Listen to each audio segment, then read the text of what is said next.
الحمد لله نحمده ونستعينه ونستغفره ونؤمن به ونتوكل عليه ونعوذ بالله من شرور أنفسنا ومن سيئات أعمالنا من يهده الله فلا مضل له ومن يضلله فلا هادي له ونشهد أن لا إله إلا الله وحده لا شريك له ونشهد أن سيدنا ومولانا محمدا عبده ورسوله أما بعد أعوذ بالله من الشيطان الرجيم بسم الله الرحمن الرحيم ظهر الفساد في البر والبحر بما كسبت أيدي الناس ليذيقهم بعد الذي عملوا لعلهم يرجعون وقال تعالى ما أصابكم من مصيبة فبما كسبت أيديكم ويعفو عن كثير وقال تعالى إن هذا القرآن يهدي للتي هي أقوم ويبشر المؤمنين الذين يعملون الصالحات أن لهم أجرا كبيرا صدق الله مولانا العلي العظيم اللهم صل على محمد النبي الأمي وعلى آله وسلم تسليما. میرے عزیز اور بزرگوں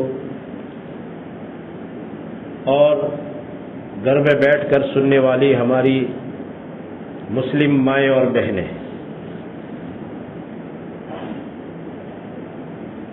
تقریباً 100 سال سے مزید عرصہ گزر رہا ہے.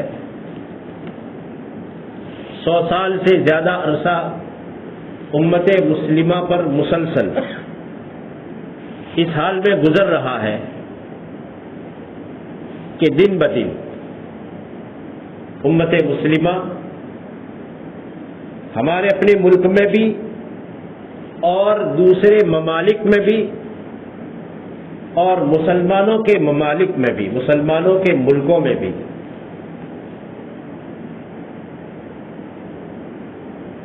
پستی کے حالات سے دوچار ہے.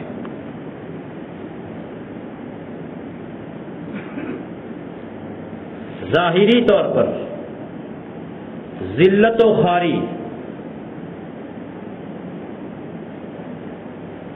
اور دن بدن دینی اعتبار سے بھی پستی کا شکار ہے.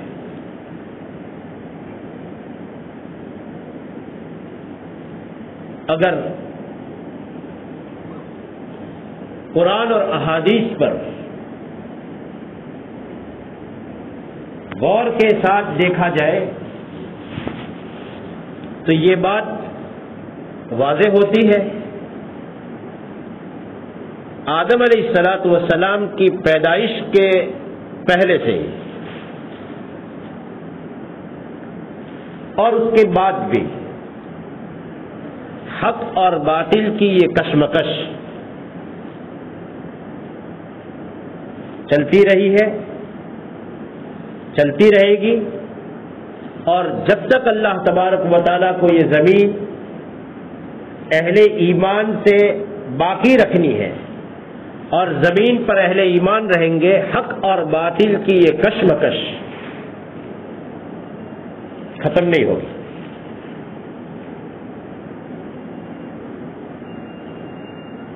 کبھی بلندی کبھی پستی.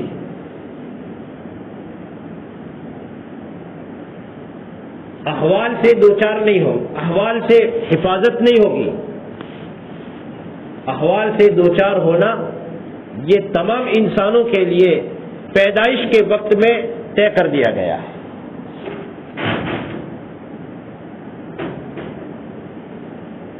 لقد خلقنا الانسان فی کبد. اللہ تبارک و تعالی فرماتے ہیں انسان کو ہم نے پیدا ہی کیا ہے کہ وہ مشقت میں رہے گا.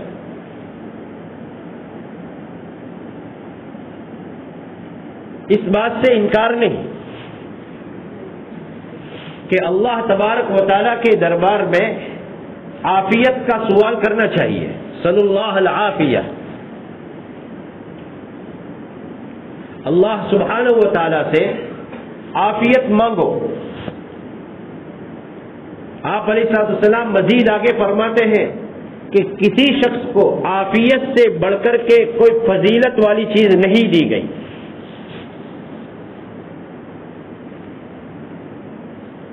لیکن اس کا مطلب یہ نہیں ہے کہ حالات نہیں ہوں گے.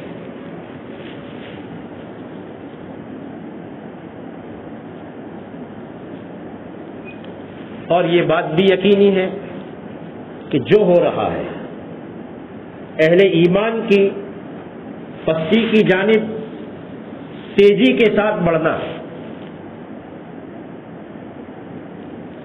یہ اللہ تبارک و تعالیٰ کی نظروں سے اوجھل نہیں ہے، پوشیدہ نہیں ہے، اللہ کی نظروں کے سامنے ہے.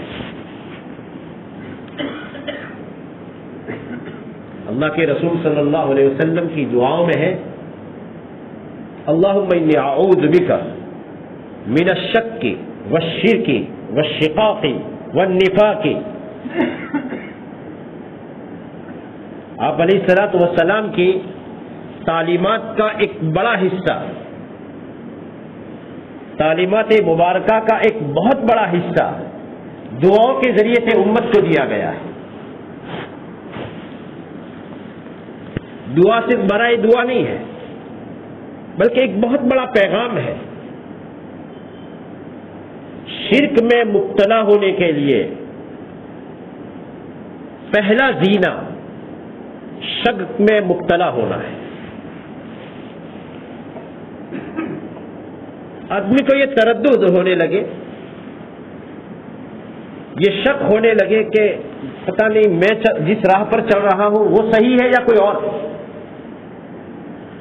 تو وہ آدمی کسی اور کی بات پر بھی چلنے لگے گا. لیکن کسی کو جس راہ پر وہ چل رہا ہے یہ پورا یقین ہے کہ میں جس راہ پر جا رہا ہوں وہ احمد آباد کی راہ ہے. لوگ اسے منع کر رہے ہیں کہ آپ اپنی پشت کی جانب چلیے احمد آباد پہنچیں گے. اس کو یقین ہے کہ میں اپنے سامنے کی طرف چلوں گا مجھے احمد آباد کم و بیش کلومیٹر گزرنے پر ملے گا، میں پہنچوں گا. جب اس کو شک نہیں اپنی راہ میں تو محنت اور مشقت کے ساتھ چلے گا. اور شک ہونے کی صورت میں دائیں بھی جائے گا بائیں بھی جائے گا. یہی مثال اللہ کے رسول صلی اللہ علیہ وسلم نے امت کو سمجھانے کے لیے دعا کی شکل میں پیش فرمائی ہے اللہم انی اعوذ بک من الشک والشرک. شک سے پہلے پناہ مانگی، حالانکہ شرک کا گناہ شک سے بڑھ کر کے ہے، لیکن آپ پہلے شک سے پناہ مانگ رہے ہیں. اس لیے ان حالات سے جو ہمارے دائیں بائیں آگے پیچھے چل رہے ہیں، جو ظاہری طور پر لوگوں کو لوٹ کھسوٹ کا ماحول قائم ہو رہا ہے اور یک طرفہ گویا کہ کسی قوم کو ذلیل کیا جا رہا ہے. وَكَذَلِكَ جَعَلْنَا لِكُلِّ نَبِيٍّ عَدُوًّا شَيَاطِينَ الْإِنسِ وَالْجِنِّ يُوحِي بَعْضُهُمْ إِلَى بَعْضٍ زُخْرُفَ الْقَوْلِ غُرُورًا وَلَوْ شَاءَ رَبُّكَ مَا فَعَلُوهُ فَذَرْهُمْ وَمَا يَفْتَرُونَ.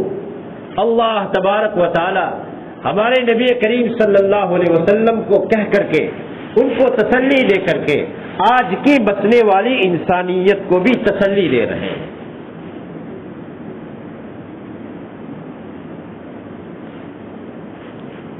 ہم نے ہر نبی کے مقابلے میں اللہ کے ہر پیغمبر کے مقابلے میں انسانوں میں کے اور جناتوں میں کے شریر اور شیاطین کو مقرر کیا تھا جو ان کے دشمن تھے.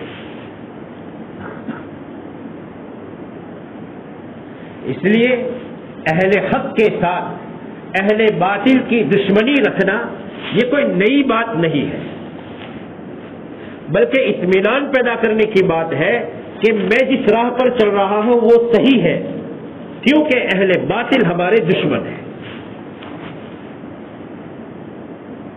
اللہ اپنے نبی کو تسلی دے رہے ہیں اور اگلے نبیوں کا ذکر کرتے ہوئے تسلی دے رہے ہیں. اور یہ کیوں بنائے؟ انسانوں میں سے اور جناتوں میں سے ایسے شریر اور شیاطین اللہ تبارک و تعالیٰ نے نبیوں کی دشمنی کے لیے مقرر فرمائے. کیوں اور کیا کرتے ہیں وہ؟ یوحی بعضهم الی بعض زخرف القول غرورا، یہ ایک دوسرے کو بناوٹی سونے کا گلیٹ چڑھا کر کے مارکیٹ میں دھوکہ دینے والے بڑی مقدار میں موجود ہیں.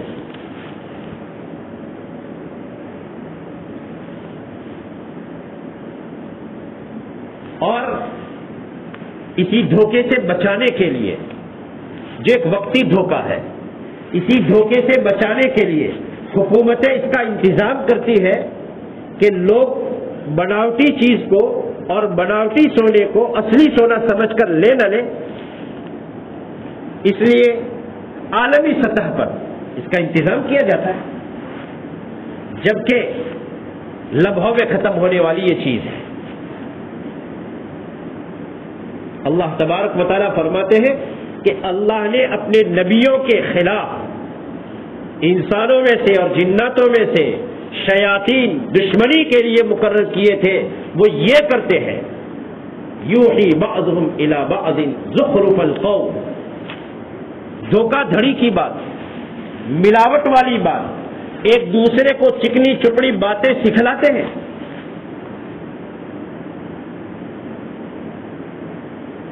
وَلَوْ شَاءَ رَبُّكَ مَا فَعَلُوهُ. عجیب ہے قرآن کی خاصیت ہے یہ کہ جن حالات کے لیے اس میں رہبری معلوم کی جائے تو یوں محسوس ہوگا کہ کوئی آیت جو ان حالات پر چسپاں ہو رہی ہو اگر پڑھی جائے تو یوں محسوس ہوتا ہے کہ آج کے ہی حالات کے لیے اللہ تبارک و تعالیٰ کا فرمان ہے، یوں محسوس ہونے لگتا ہے. وَلَوْ شَاءَ رَبُّكَ مَا فَعَلُوهُ. اگر آپ کا رب یہ چاہتا کہ وہ اس کارکردگی میں مبتلا نہ ہوتے، میرے نبیوں کی دشمنی نہ لیتے اور نبیوں کی تعلیمات کے خلاف نئی تعلیم اور نیا پروگرام لے کر کے نہ آتے، تو اللہ فرماتے ہیں آپ کا رب نہ چاہتا تو نہیں کر سکتے تھے.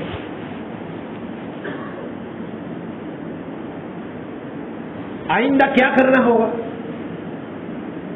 فَذَرْهُمْ وَمَا يَفْتَرُونَ. نبی جی آپ ان کو اور ان کے سارے پروپیگنڈا کو چھوڑیے.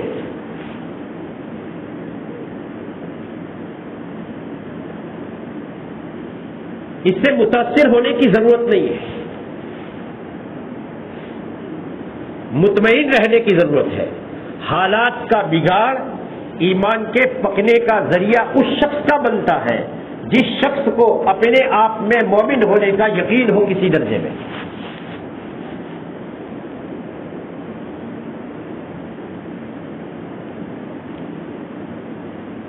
غزوہ خندق ہو رہا ہے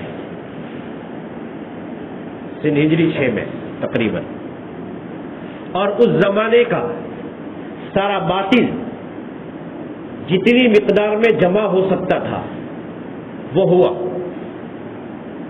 اور مکہ المکرمہ سے نبی کریم علیہ الصلوۃ والسلام نے مدینہ منورہ کی ہجرت فرمائی، اور ہجرت فرمانے کے بعد مدینہ میں یہودیوں کے اور دوسرے قبائل جو آباد تھے اور اوس اور خزرج جتنے بھی قبائل تھے، تمام قبائل کے سامنے سب کے سب اپنے بناوٹی پروگرام سے نا امید ہو چکے تھے اور پریشان تھے.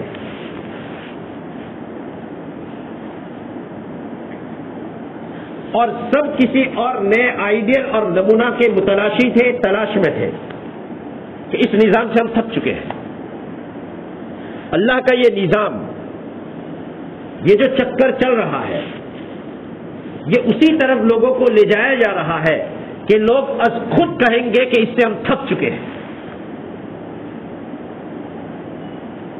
اور ایک بڑی مقدار میں بہت سی چیزیں جو اسلامیات سے ہٹ کر کے لوگوں نے سرمایہ دارانہ نظام، کیپٹلزم اور موریواد نظام اور کمیونزم نظام اسلامی نظام کے مقابلے میں جو چلائے، بڑی مقدار میں لوگ اس سے بیزار ہو چکے ہیں.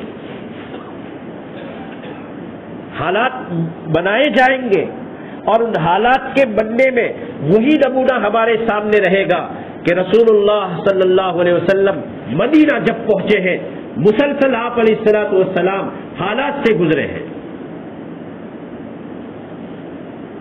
اور آپ اکیلے نہیں، آپ کے اصحاب بھی. اور اس کے بعد انسانیت تھک چکی اور وہ تلاش میں تھی کہ اس نظام سے اب ہم تھک چکے ہیں، ہمارے دل اچاٹ ہو چکے ہیں، کوئی نیا نظام ہونا چاہیے. تاریخ اپنے نئے دور کو گھماتے ہوئے چکڈور کے چکر کی طرح نیچے گیا ہوا ایک دن اوپر آئے گا. یہ گھومے گا. اور آپ علیہ الصلوۃ والسلام نے ارشاد فرمایا ہے، پوری دنیا ظلم سے بھر جائے گی، پوری دنیا ظلم سے بھر جائے گی، اور ظلم سے بھرنے کے بعد پھر اللہ تبارک و تعالی اس کو دوبارہ میرے خاندان سے، میری نسل سے، میری فاطمہ کی نسل سے ایک لڑکے کو پیدا کریں گے، اور اس کے ذریعے سے جتنی ظلم سے بھری گئی تھی اتنی انصاف سے بھری جائے گی. حالات کا چکر گھوم رہا ہے. اس لیے پہلی بات تو یہ عرض کرنی تھی مجھے کہ ان حالات سے متاثر ہونے کی ہرگز ضرورت نہیں ہے. ہمارے سامنے غزوہ احزاب ہے.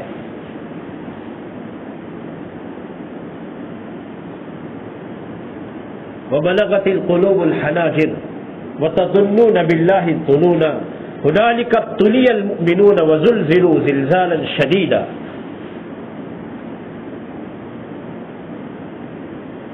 اللہ فرماتے ہیں اذ جاؤکم من فوقکم، تم پر تمہارے دشمن چڑھ آئے تھے تمہارے اوپر سے بھی. مدینہ کا ایک حصہ اوالی ہے اور مدینہ کا ایک حصہ نیچا ہے. تمہارے اوپر سے بھی دشمن تھے، تمہارے نیچے سے بھی دشمن تھے، تمہارے اندر سے بھی دشمن تھے.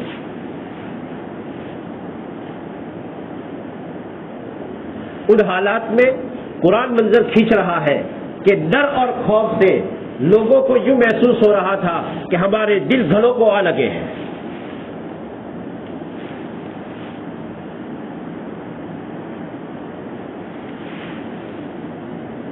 کیا ہوا؟ اس وقت جو اہل ایمان تھے، جن کے دلوں میں ایمان تھا، ان حالات کو دیکھ کر کے یوں کہا ھذا ما وعدنا اللہ ورسولہ وصدق اللہ ورسولہ وما زادهم الا ایمانا وتسلیما. کیوں؟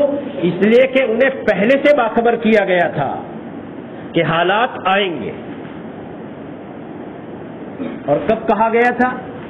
جب بیعت عقبہ ثانیہ ہوئی، دوسری مرتبہ انصار کا بڑا وفد اور ان کے ذمہ داران موسم حج میں جہاں جمرات پر رمی کی جاتی ہے اور پہلے دن جہاں کنکر پھینکے جاتے ہیں، اس میں قبلہ کو بائیں ہاتھ پر رکھ کر کے اگر دیکھا جائے تو پیلے کلر کی بغیر چھت کی ایک چھوٹی سی مسجد ہے جس کا نام ہے مسجد العقبہ. اس کے آس پاس میں اللہ کے رسول صلی اللہ علیہ وسلم نے انصار کے ساتھ معاہدہ کیا تھا. اور اب رسول نبی کریم صلی اللہ علیہ وسلم کے چچا جان اب تک مسلمان نہیں ہوئے تھے، لیکن انہوں نے کھڑے ہو کر تقریر فرمائی تھی کہ سنو، تم کسے اپنے یہاں لے جانا چاہتے ہو، اور یہ سب ہم کو بھی سننا ہے کہ کس نبی کو تم تھامنا چاہتے ہو. حالات کی چکی میں اپنے آپ کو پسانے کے لیے تم نے نبی کی پیروی کی ہے، گھبراؤ نہیں۔ کس نبی کو اپنے ساتھ لے جانا چاہتے ہو؟ سنو، تمہاری اگر ہمت ہے ان کی حفاظت کرنے کی، اس لیے کہ میرا بھتیجا یوں کہہ رہا ہے کہ اس پر ایک نیا دین آیا ہے، تم اگر چاہتے ہو کہ اس کی حفاظت کرو اور تمہارے یہاں آ کر کے یہ پوری دنیا کو اللہ کے دین کی تعلیم دینا چاہتا ہے اور پہنچانا چاہتا ہے، تو ذمہ داری سمجھ کر لے جاؤ، ورنہ ہم حفاظت کریں گے۔ لیکن یاد رکھو، اس کو لے جاؤ گے، عرب تمہارا دشمن، عجم تمہارا دشمن ہوگا، پوری دنیا کی اقوام تم پر حملہ آور ہو جائے گی، ہمت ہو تو لے جاؤ ورنہ منع کر دو۔ اللہ کے رسول تشریف فرمائے۔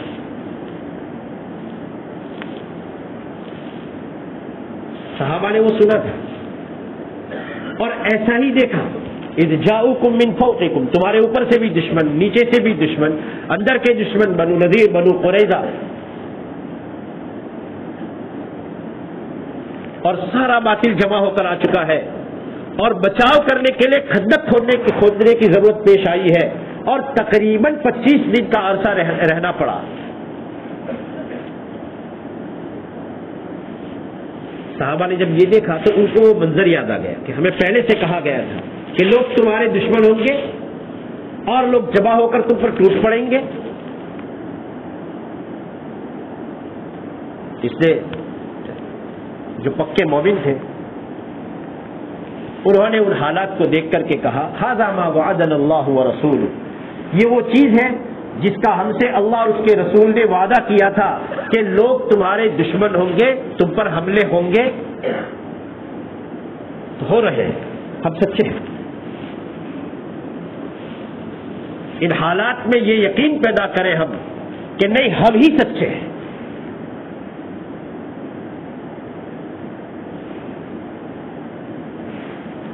جب آدمی یقین کر لیتا ہے تو پھر اس کے لیے آگے کی راہ ہموار ہوتی ہے۔ اس لیے پہلی بات تو یہ ہے کہ یہ چکی ختم ہونے والی نہیں، بلکہ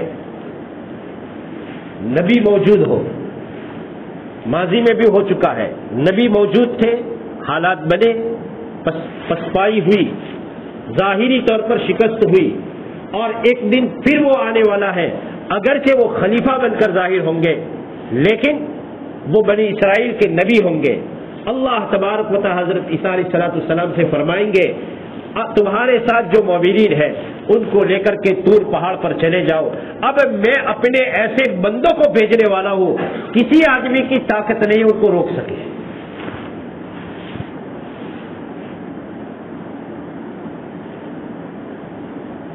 اور وہ یاجوج ماجوج،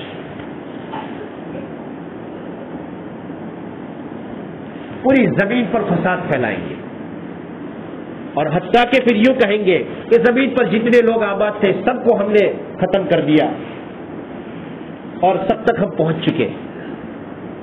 لاؤ سنا تھا کہ آسمان میں بھی کوئی رہتا ہے، اس کو بھی مار گراتے ہیں۔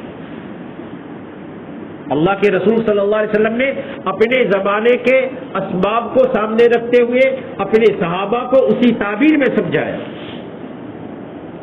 کہ وہ تیر آسمان پر پھینکیں گے، اللہ ان تیروں کو سرخ رنگ کا بنا کر کے واپس نیچے پھینکے گا، کہیں گے ہم نے اس کو بھی مار گرایا۔ تو میں تو اس واقعہ کو پیش کر کے یہ بتانا چاہ رہا ہوں کہ حالات کی چکی تو چلتی ہی رہے گی، اس سے ہرگز یہ خوف اور یہ لوٹ کھسوٹ اور مار دھاڑ جو اس زمانے میں صرف ہمارے ملک میں نہیں بلکہ پوری دنیا میں چل رہی ہے، جن کو لوگ بہت مہذب کہتے ہیں، وہاں بھی بڑی مقدار میں لوٹ کھسوٹ ہے۔ امریکہ کے ایک بڑے مال میں چند منٹوں کے لیے لائٹ چلی گئی، قریب زمانے کا ہی قریب وقت کا قصہ ہے، چند منٹوں کے لیے لائٹ چلی گئی، اور لائٹ گئی تو سی سی ٹی وی کیمرہ ختم، سارا مول جو تھا چند منٹوں میں صاف ہو گیا. کون سامان لے کر چلا گیا کسی کو نہیں پتا چلا. جو دنیا کو تہذیب سکھلانے کی بات کرتے ہیں ان کے یہاں اتنی لوٹ کھسوٹ ہے.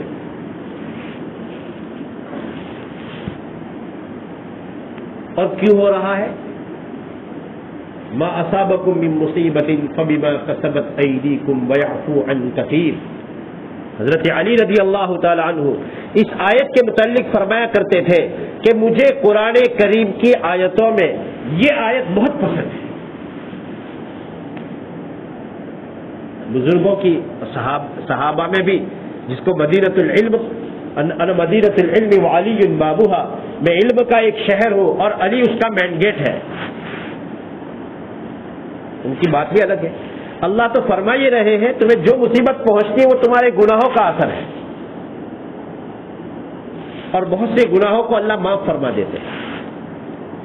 ظاہری معنی تو یوں محسوس ہوتا ہے کہ اس میں حالات اور مصائب اور پریشانیاں تمہارے اپنے کرتوت سے پہنچ رہی ہے، اس میں خوشی کی کیا بات؟ حضرت علی مرتضی رضی اللہ عنہ فرماتے ہیں وَيَعْفُو عَنْ كَثِيرٍ، چونکہ اللہ تبارک و تعالی چھوٹی موٹی مصیبت دے کر کے اس گناہ پر کیے ہوئے گناہوں پر پکڑ بھیج کر کے بہت کچھ معاف فرما دیتے ہیں. اور پھر حضرت علی فرماتے ہیں کریم ذات ایک چیز کو معاف کر کے پھر دوبارہ پکڑ نہیں کرتی. اس لیے مجھے امید ہے کہ کل قیامت کے میدان میں آج کے یہ حالات چھٹکارے کا سبب ہے. ایک بات تو یہ ہوئی کہ حالات رہیں گے، دوسری بات یہ ہوئی کہ ان حالات میں ہم کو اللہ کی ذات پر جب یقین ہوگا تو قیامت کی سرخروئی اور کامیابی اور عزت اور سرفرازی کا علم ہوگا. آدمی جھگڑے گا. ان حالات سے جو اس وقت چل رہے ہیں نمٹنے کے لیے قرآن اور حدیث کے مطالعہ کی صورت میں اور اس کو اپنے سامنے رکھ کر کے کیا اسباب ہے جن کو اختیار کر کے آدمی ان پریشانیوں سے نکل سکتا ہے. اللہ فرماتے ہیں وَأَنِيبُوا إِلَىٰ رَبِّكُمْ وَأَسْلِمُوا لَهُ مِن قَبْلِ أَن يَأْتِيَكُمُ الْعَذَابُ، اپنے رب کی طرف رجوع کرو اور اس کے مکمل طور پر فرما بردار بنو اس سے پہلے کہ تم پر عذاب آئے. عذاب سے بچنے کا اور حالات سے حفاظت کا پہلا سبب قرآن کی نظر میں رجوع الی اللہ ہے. اگر اللہ تبارک و تعالیٰ کی طرف رجوع کریں گے، اور اللہ کی طرف رجوع کا مطلب یہ ہے کہ ہم اس کے بندے ہیں، وہ ہمارا مالک ہے، ہم اس کے غلام ہیں، وہ ہمارا آقا ہے، ہم اس کے محکوم ہیں، وہ ہمارے حاکم ہیں، اور ہم اس کی مملوک ہیں، اس کی ملکیت میں ہے. مالک کو اپنی ملکیت میں جو پھیرفار کرنا ہو اس کا حق ہے.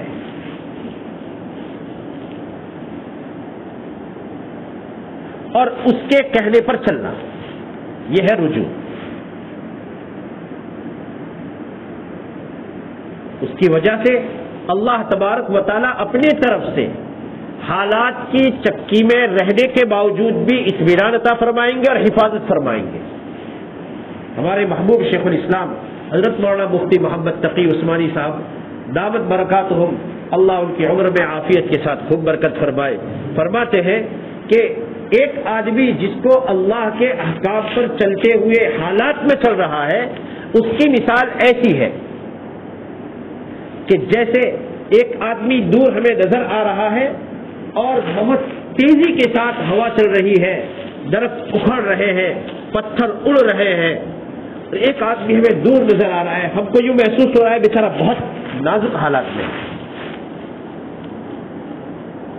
لیکن وہ اطمینان کے ساتھ اپنے کام میں ہے. حالات تھم گئے، قریب جا کر دیکھا وہ تو شیشے کے محل میں بیٹھا ہوا تھا. حضرت فرماتے ہیں کہ جس آدمی کو اللہ کی ذات کا یقین ہے اور اللہ کی طرف انابت اور رجوع کی صفت حاصل ہو چکی ہے، اس آدمی پر آنے والے حالات دوسروں کو حالات نظر آتے ہیں. اس آدمی کی مثال ایسی ہے جیسے کہ شیش محل میں بیٹھا ہوا شخص، لوگ یوں دیکھ رہے ہیں کہ درخت اڑ رہے ہیں لیکن وہ پورے سکون کے ساتھ. اس کیفیت کے لیے انابت ہے. دوسرا جو اہم کام ہے وہ پوری دنیا میں خصوصاً 2001 سے ایک نعرہ بلند کیا گیا، اور ایسا نعرہ بلند کیا گیا کہ حقیقت میں دنیا کی دنیاوی اعتبار سے جن کو مہذب سمجھا جاتا ہے اور جن کے لوگ بڑی مقدار میں بیعتبار حکومت کے فالوورز ہیں،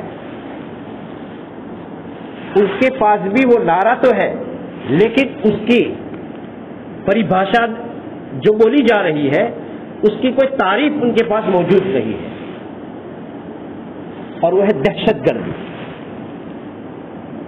2001 کے آس پاس سے ایک منظم سازش کے ماتحت میں یہ ایک لفظ چلایا گیا، لیکن انہیں بھی اطمینان سے اس کی تعریف معلوم نہیں. اسلام کے ساتھ اس لفظ کو جوڑا گیا اور ناخواندہ شریعت سے ناواقف لوگ بھی سرسری اور ظاہری طور پر اس میں ہا ملانے والے لگ گئے، اور اس کا اثر یہ ہوا کہ دھیمے دھیمے اس کو اسلام کے ساتھ جوڑ دیا گیا. دوسری اہم ذمہ داری ہم اپنے کیریکٹر کے ذریعے سے، اپنی کارکردگی کے ذریعے سے جس کام میں ہم لگے ہوئے ہیں، جس پیشے سے ہم وابستہ ہیں، جس کاروبار میں ہم لگے ہیں، جس ملازمت میں ہم وابستہ ہیں، جو کام ہم کر رہے ہیں، اس کام میں رہتے ہوئے اسلامی جو تعلیمات امانتداری کی ہمیں دی گئی ہے اس کو پریکٹیکلی طور پر ظاہر کرنے کی ضرورت ہے. اس لیے کہ لوگوں کے غلط طریقے سے مائنڈ واش کیے گئے ہیں. ایک آدمی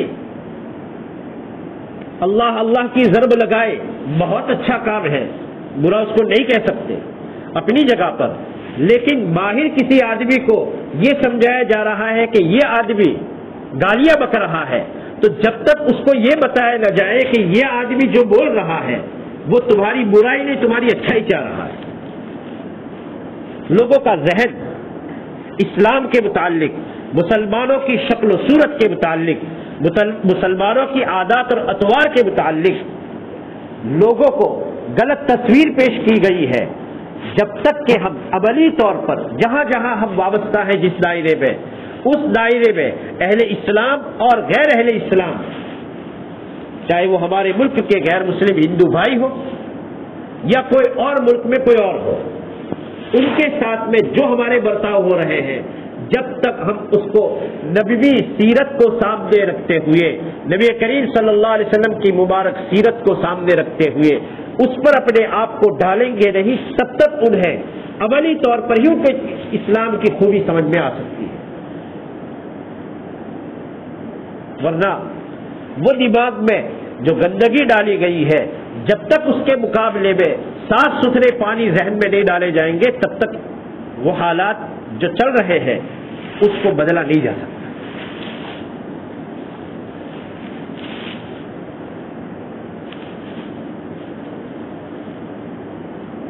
اور معاملاتی اور معاشرتی گناہوں سے اپنے آپ کو بچانا ہے. ہمارا مذہب جو ہے، ہماری تہذیب جو ہے، اس کا تعلق صرف مسجد کے ساتھ نہیں. دنیا میں ایک غیر مسلم اور انگلستان کے مورخ نے PhD کر کے دنیا بری اور اس کے پاس جتنی تحقیق ہوئی اس تحقیق کے مطابق تقریباً زمین پر 22 کلچر آئے. جیسے مسلمانوں کا ایک اپنا کلچر ہے، یہودیوں کا ہے، کرسچن لوگوں کا ہے، بودھسٹ لوگوں کا ہے، کمیونزم لوگوں کا ہے، بہت سی تہذیبیں آئی، اور ان جتنی تہذیبیں آئی ان میں سے وہ یوں کہہ رہے ہیں کہ تقریباً اس وقت دھرتی پر 22 میں سے 4-5 ہی زندہ ہیں. اور ان 22 تہذیبوں میں جو زندہ ہے ان میں بھی بڑی مقدار میں اگر زندہ ہے تو وہ مذہب اسلام کی تہذیب ہے. وہ خود غیر مسلم ہے، انگریز مورخ ہے، اور خود یوں کہہ رہا ہے کہ یہی ایک تہذیب ہے جو زندہ ہے. کیوں؟ اور پھر لکھ رہے ہیں کہ وہ ساری کی ساری تہذیبیں جو ختم ہوئی، ان تہذیبوں کے ختم ہونے کی بنیاد یہ تھی کہ ان کے اندر لادینیت گھسائی گئی. مذہب کچھ نہیں ہے، مذہب بیداری. مذہب کا تعلق صرف وہ رسمی طور پر چند عبادتوں کے ساتھ ہے، اور اس عبادتوں سے باہر ہٹ کر کے مذہب کا کوئی تعلق نہیں ہے. جب یہ چیز لوگوں کے دماغ میں بٹھا دی جاتی ہے تو آٹومیٹکلی تہذیب ختم ہو جاتی ہے. اس لیے ہمارے اپنے ہر کام میں، چاہے ہم کھیتی باڑی کا کام کریں، چاہے ہم کسی کا ملازم بن کر کے کام کریں، چاہے کاروبار کریں، تمام کے تمام ان کاموں میں یہ سارے کام اللہ کے رسول کے زمانے میں ہوئے ہیں اور اس کے متعلق رہبری موجود ہے، اور اس رہبری کے خلاف چلنا وہ معصیت ہے، وہ گناہ ہے. حالات کی حفاظت، حالات میں حفاظت اس صورت میں ہے کہ ہم اپنے معاملات میں، اپنے معاشرت میں، دونوں جگہوں میں بھی، جیسے ہم اپنے ایمانیات میں کسی کے ساتھ میل جول نہیں کر سکتے، ہم اپنی عبادتوں میں ترمیم نہیں کر سکتے، اسی طریقے سے ہمیں اللہ کے رسول صلی اللہ علیہ وسلم نے جو اخلاق دیے ہیں اس میں تبدیلی نہیں ہو سکتی ہے. تو اسی طریقے سے ایک رہن سہن مسلمانوں کا خاص ہے، اور معاملات میں بھی ہم کو خصوصیت کے ساتھ چیزیں دی گئی ہے، اس کو چھوڑ نہیں سکتے. اپنی نسلوں کی حفاظت کے لیے بنیادی چیزوں میں جہاں ایمان، انابت کو اختیار کرنا ہے، اپنے کیریکٹر کو بنانا ہے، تو اسی طریقے سے خود اپنے آپ کو اللہ کے سامنے معافی مانگ کر اولاد کی اصلاح کرنی ہے. یہ حالات کا علاج ہے. اللہ تبارک و تعالیٰ فرماتے ہیں دعا کی شرط کو نقل کرتے ہوئے کہ نیک بندے کیسے دعا کرتے ہیں، رب اوزعنی ان اشکر نعمتک التی انعمت علی وعلی والدی، رب اوزعنی ان اشکر نعمتک، اے اللہ مجھے توفیق دیجیے کہ میں آپ کی اس نعمت کا شکر بجا لاؤں جو آپ نے نعمت مجھ پر کی، میرے ماں باپ پر کی. دو الگ الگ دعائیں، وَأَصْلِحْ لِي فِي ذُرِّيَّتِي، اور میرے خاطر میری اولاد کو نیک بنا دیجئے، ان کی اصلاح کر دیجئے.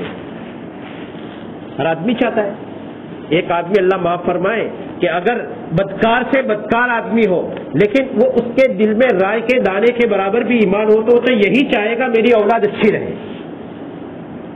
اسی تعبیر کو نقل کر رہے اللہ پاک. لیکن اولاد کو اچھا بنانا ہے تو اس سے پہلے اللہ کے نعمتوں کا استحضار کرو. وَأَصْلِحْ لِي فِي ذُرِّيَّتِي، میرے خاطر میری اولاد کو نیک بنا دیجئے. اب اللہ تبارک تعالیٰ فرماتے ہیں جو آگے کی دعا ہے کہ ایسا نہیں ہے کہ صرف اولاد کی نیکی کی دعا کر کے آدمی ذمہ داری سے سبکدوش ہو جاتا ہے، فکر بھی ثابت کی جا رہی ہے اور اولاد کے لیے آدمی فکر مند ہو کر کے دعا کرے. لیکن اتنے پر بس نہیں، اصل سبب جو ہے وہ ہے اولاد اپنے ماں باپ کے عمل کی نقالی کرتی ہے.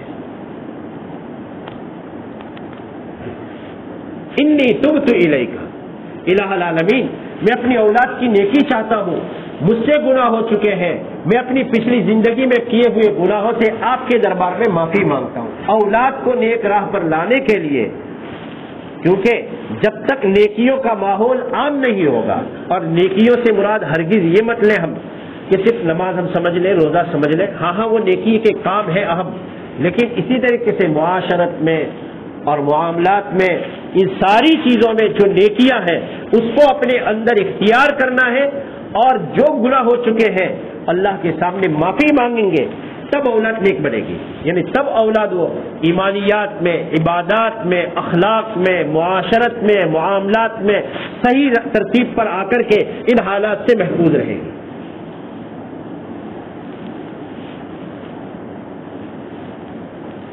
اور اس میں ہماری اپنی برادری کے لیے ان حالات میں جو معاشرت ہمیں بڑی سادگی کے ساتھ دی گئی تھی، بہت سادہ معاشرہ ہمیں دیا گیا تھا، افسوس ہوتا ہے کہ ہم اپنی اس سادگی سے کوسوں دور ہو رہے ہیں. اور یہ معاشرت ہے، اور معاشرت کتنی اہم ہے. تہذیب اور کلچر جو اسلام کا ہے، حضرت علی میاں ندوی رحمۃ اللہ علیہ جب راجیو گاندھی کے زمانے میں طلاق کا مسئلہ چلا تھا، اور اس وقت حضرت قاری طیب صاحب رحمۃ اللہ علیہ حیات تھے، اور آل انڈیا مسلم پرسنل لا بورڈ کی بنیاد رکھی گئی تھی، اور وہ پہلا موقع تھا کہ جب مسلمانوں کے الگ الگ جماعتوں کے بڑے بڑے مقتدا کبھی ایک دوسرے کے ساتھ میں، اور ان کی امتیں کبھی ایک دوسرے کے ساتھ میں جمع نہیں ہوتی تھی، ایک پلیٹ فارم پر جمع ہوئے تھے. وہ پہلا موقع تھا. ان حالات میں حضرت علی میاں ندوی رحمۃ اللہ علیہ نے فرمایا تھا کہ اگر ہم لوگوں کو ایمان پر، عبادات میں اور اخلاق میں اپنے حال پر اسلام کے مطابق رہنے دیا جائے، اور ہمارا جو خاص کلچر ہے اس کو صرف چھڑوا دیا جائے، 33%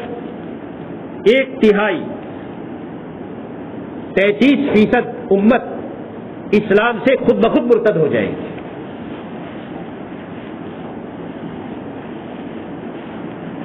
اس لیے ہمیں اپنا جو معاشرہ دیا گیا ہے، اور وہ نبوی معاشرے کا ہی پرتو تھا، اسی کا اثر تھا، بہت سادگی تھی ہمارے یہاں، اس سے ہم بہت دور ہوتے جا رہے ہیں. اللہ کے رسول صلی اللہ علیہ وسلم نے مستقل تعلیم دی ہے، اور اس میں فرمایا وَإِضَاعَةَ الْمَالِ، مال کو ضائع کرنے سے بچو.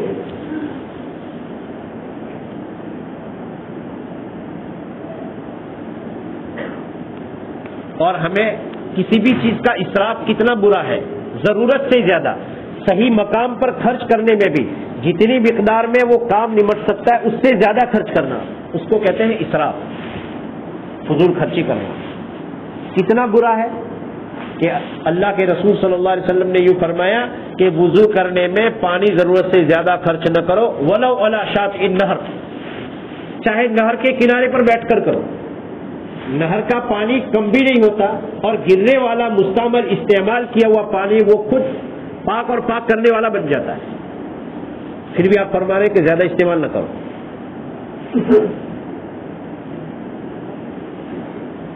حال ہمارا یہ ہو رہا ہے کہ شادیوں کے موقع پر آگے مواقع آ رہے ہیں،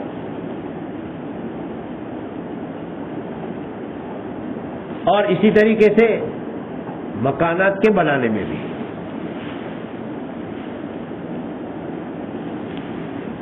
بہت ہی زیادہ آگے ہم بڑھنا شروع ہو چکے ہیں. ہمارے آبا و اجداد نے، یعنی ہماری پوری برادری کے آبا و اجداد نے پسینے کی گاڑی کمائی سے کھیتوں کو بچایا، اور ہم نے ان کھیتوں کو اپنی اولاد کے لیے بچا کر کے منتقل کرنے کے بجائے گاڑیوں میں، بلڈنگوں میں اور شادی بیاہ کے خرچوں میں برباد کرنا شروع کر دیا. اپنی معاشرت ہم بھول رہے ہیں، اپنا سادہ رہن سہن بھول رہے ہیں، اور اس کے لیے بنیادی ضرورت یہ ہے کہ ہم اپنے گھروں میں اپنی عورتوں کا مزاج بنائیں. جب تک ہماری ماں بہنوں کا مزاج، ایمانیات، عبادات، اس میں تو ایک درجے میں وہ مضبوط ہے، لیکن سادگی کے مزاج میں اگر ہم ان کو ڈھالیں گے تو وہ ہمیں اپنا کان پکڑ کر کے اسراف سے بچائیں گے. اور کتنا اہم مسئلہ ہے. ایک صحابی مرض الوفات جیسی حالت میں ہے، اللہ کے رسول صلی اللہ علیہ وسلم کی عیادت کے لیے تشریف لے گئے. انہوں نے عرض کیا یا رسول اللہ، مجھے ڈر ہے میری ہجرت بیکار ہو جائے گی. صحابہ کرام رضوان اجمعین مکہ سے مدینہ ہجرت کرنے کے بعد مکے میں مرنے کو اپنی ہجرت کے ٹوٹنے کے درجے میں سمجھتے تھے. آپ نے فرمایا نہیں، تم نہیں مرو گے. پھر انہوں نے کہا یا رسول اللہ میں اپنے کل مال کی، ٹوٹل مال کی وصیت کرنا چاہتا ہوں، ول کرنا چاہتا ہوں راہ خدا کے لیے. آپ نے فرمایا نہیں. کہا آدھے مال کی. آپ نے فرمایا نہیں. خیر آخر میں کہا 1/3 مال کی.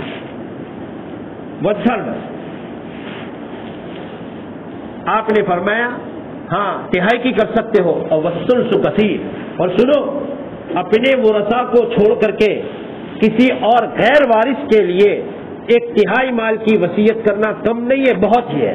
اس کے بعد کی جو تعلیم ہے اللہ کے رسول صلی اللہ علیہ وسلم نے فرمایا ان تذر ورثتک اغنیاء خیر من ان تذرهم عالۃ یتکففون الناس. تم اپنے پیچھے اپنے ورثاء کو حلال مال کے ذریعے سے صاحب مال چھوڑ کر کے جاؤ، مالدار چھوڑ کر کے جاؤ.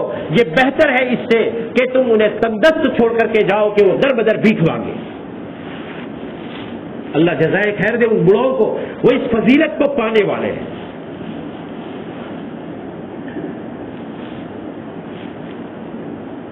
اللہ ہمیں بھی توفیق دے، آپ سب کو توفیق دے. جب ہم سنتے ہیں کہ بھائی کسی کے یہاں شادی ہوئی، 50,000 کا تو منڈپ لگا، 2 دن کے لیے اڑا دیا.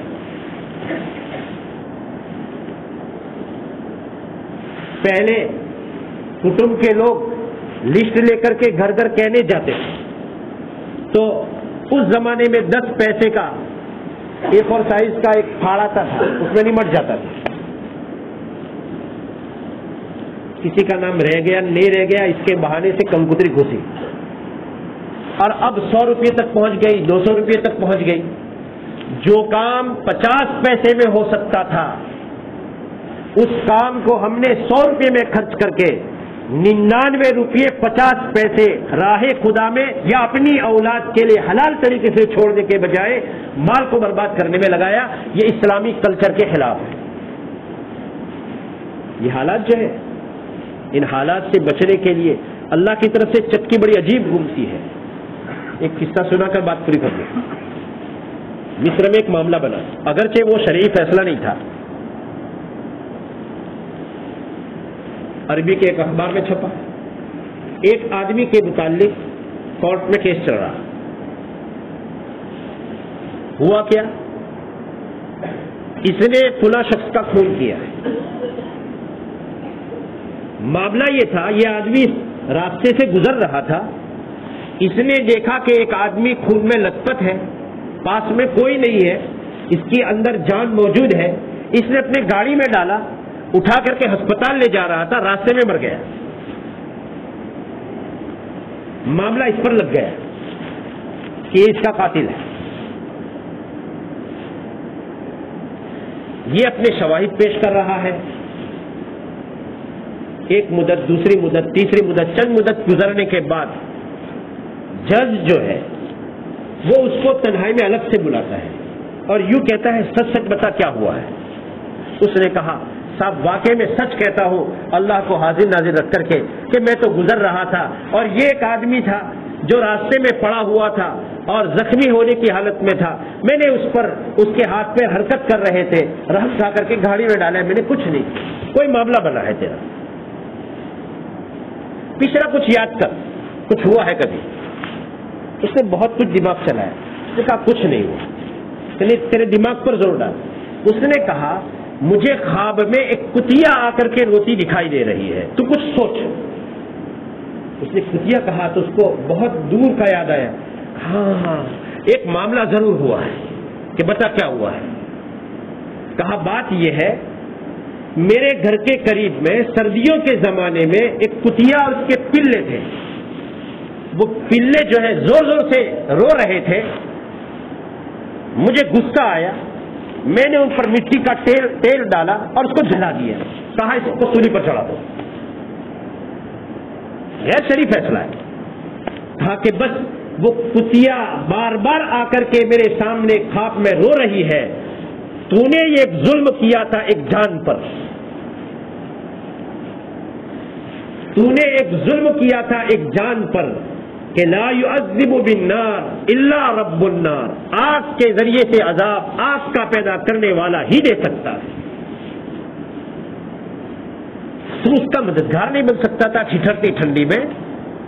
تجھے تکلیف ہو رہی تھی تو کہیں اور بھگا دیتا، تو نے جلایا کیوں؟ ایک آدمی حالات میں جو نظر آتا ہے وہ کی ہوئی کوئی ایسے معصیت اور خصوصاً معاشرتی ظلم، ایک آدمی بعض مرتبہ کوئی عورت جو ہے وہ حالات میں ایسی جکڑی ہوئی ہوتی ہے، وہ بیچاری اپنے ماں باپ کو کہہ نہیں سکتی اور اپنے سسرال میں سہ نہیں سکتی، اور ہاتھ ہمارا اتنا اونچا کہ وہ بیچاری بول بھی نہیں سکتی. یہ ایک مثال دے رہا ہوں. ایسے معاشرتی طور پر بہت سے ظلم بھی چلتے ہیں، پتہ نہیں کس چکی میں اور چلنے والے چکر میں کس موقع پر وہ ہمارا دانا بھی درمیان میں پھنس جائے گا اور پکڑ اللہ کی آ جائے گی. اس لیے یہ جو حالات چل رہے ہیں، ان حالات کو ختم کرنا صرف حالات دور کرنے کہنے کے ذریعے سے تو نہیں ہونے والا ہے، سوائے یہ کہ ہم اپنا ایمان مضبوط کریں، اللہ کی طرف رجوع کریں، گناہوں سے اپنے آپ کو بچائیں اور اپنی اولاد کو گناہوں سے بچانے کے لیے رب کے دربار میں اپنے پچھلے گناہوں سے توبہ کرتے ہوئے اپنے آپ کو صحیح رخ پر ڈالیں اور اپنے معاملات کو، اپنی معاشرت کو، اپنے رہن سہن کو سادہ اور اسلامی انداز پر بنائیں. اللہ تبارک و تعالی ان ہدایت پر ہم سب کو اخلاص کے ساتھ عمل کرنے کی توفیق عطا فرمائے. آمین وآخر دعوانا الحمدللہ رب العالمین. دعا فرمائیں. یا ارحم الراحمین، یا اکرم الاکرمین، یا راحم المساکین، یا ذا القوة المتین. الہکم الہ واحد لا الہ الا هو الرحمن الرحیم. الف لام میم اللہ لا الہ الا هو الحی القیوم وعنت الوجوہ للحی القیوم. اللهم صل على محمد النبي الأمي وعلى آله وسلم تسليما. ربنا ظلمنا أنفسنا وإن لم تغفر لنا وترحمنا لنكونن من الخاسرين. اللهم اشرح صدورنا للإسلام. اللهم حبب إلينا الإيمان وزينه في قلوبنا وكره إلينا الكفر والفسوق والعصيان واجعلنا من الراشدين المهديين. الہ العالمین ہم سب کی اور پوری امت مسلمہ کی پوری مغفرت فرما دیجیے. الہ العالمین ہمیں ایمانیات میں، عبادات میں، اخلاق میں، معاملات میں، معاشرت میں مضبوطی کے ساتھ پوری شریعت پر چلنے کی توفیق عطا فرما دیجیے. الہ العالمین برے حالات سے ہماری پوری حفاظت فرما دیجیے. مولا کریم ہم اپنی پچھلی زندگی کے تمام گناہوں سے آپ کے دربار میں بیٹھ کر کے معافی مانگ رہے ہیں. الہ العالمین ہمارے پچھلے گناہوں کو معاف فرما دیجیے. مولا کریم ہم اپنے نفس اور اپنی ذات پر بھروسہ کرتے ہوئے اپنی توبہ کو ٹوٹنے سے بچا نہیں سکتے ہیں. الہ العالمین آپ کی نصرت اور مدد اگر ہمارے شامل حال رہے گی تو ہم اپنے آپ کو توبہ پر جما سکتے ہیں. الہ العالمین ہمیں توبہ پر استقامت عطا فرما دیجیے. الہ العالمین ہم سے ہمارے گناہوں کو چھڑوا دیجیے. مولا کریم ہم سے ہمارے گناہوں کو چھڑوا دیجیے. آپ کے دربار میں ہم عاجزی کے ساتھ کہہ رہے ہیں ہر قسم کے گناہوں سے ہماری اور ہماری نسلوں کی پوری حفاظت فرما دیجیے. الہ العالمین ہماری بستی کو قبول فرما لیجیے. مولا ہمیں پچھلی سادگی پر واپس لے آئیے. مولا ہمیں عافیت کے ساتھ ہمیں پچھلی سادگی پر پہنچا دیجیے. مولا کریم ہمیں محبت اور مودت عطا فرما دیجیے. ہمارے حلال روزگاروں میں برکت عطا فرما دیجیے. مولا کریم ہمیں مال کے ضائع کرنے سے بچا لیجیے. ہماری تمام مساجد کو آباد فرما دیجیے. مولا کریم تمام مکاتب قرآنیہ، مدارس عربیہ، تبلیغی مراکز اور خانقاہوں کی اور تمام شاعر اسلام کی پوری حفاظت فرما دیجیے. الہ العالمین جہاں کہیں بھی دید کے جو کام آپ کی نظر میں مقبول ہے، خواہ کسی شکل صورت میں ہو رہے ہیں، ان تمام کی پوری پوری حفاظت فرما دیجیے، تمام کی آبیاری فرما دیجیے۔ مولا کریم ہمارے نوجوان لڑکوں اور لڑکیوں کی حفاظت فرما دیجیے۔ مولا کریم ہماری ماں بہنوں کی حفاظت فرما دیجیے، ان کی ارتداد سے حفاظت فرما دیجیے، ذہنی ارتداد سے بچا لیجیے، فکری ارتداد سے بچا لیجیے۔ مولا کریم ہم سب کو محفوظ فرما دیجیے۔ مولا آپ ہمارے حامی اور ناصر بن جائیے۔ مولا کریم اوپر سے نیچے سے دائیں سے بائیں سے آگے سے پیچھے سے ان حالات کی چکی سے ہمیں ایمان کی سلامتی کے ساتھ اپنے دربار میں اپنے اپنے وقت پر حاضری نصیب فرما دیجیے۔ مولا کریم جن لوگوں نے ہمیں دعا کے لیے کہا ہے، مولا کریم لکھا ہے، جو ہم سے آرزومند ہے، جن کا ہم پر ایمانی علمی جانی والی کسی طرح کا احسان ہے، ان کی تمام دنیاوی جائز تمناؤں کو پورا فرما دیجیے۔ مولا ان کی اخروی ضرورتوں کو پورا فرما دیجیے۔ مولا کریم اس مسجد کو آباد نبوت سے آباد فرما دیجیے۔ مولا کریم اس مسجد کو آباد فرما دیجیے۔ مولا کریم پوری دنیا کو اپنے کلمہ سے آباد فرما دیجیے۔ مولا کریم اسلام کو سربلندی نصیب فرما دیجیے، ذلت سے تمام مسلمانوں کی پوری حفاظت فرما دیجیے۔ حضرت نبی کریم صلی اللہ علیہ وسلم نے جتنی آپ سے خیر مانگی ہے، ہم اپنے لیے، کل امت مسلمہ کے لیے، اپنے اعلی اولاد کے لیے، اپنے والدین کے لیے، اقربا کے لیے مانگتے ہیں۔ ہم سب کو اور حاضرین کو بھی وہ خیر نصیب فرما دیجیے۔ جن برائیوں سے پناہ چاہی ہے، ان تمام برائیوں سے ہم تمام کو پناہ کلی نصیب فرما دیجیے۔ وصلی اللہ علی نبی محمد وآلہ وصحبہ اجمعین برحمتک یا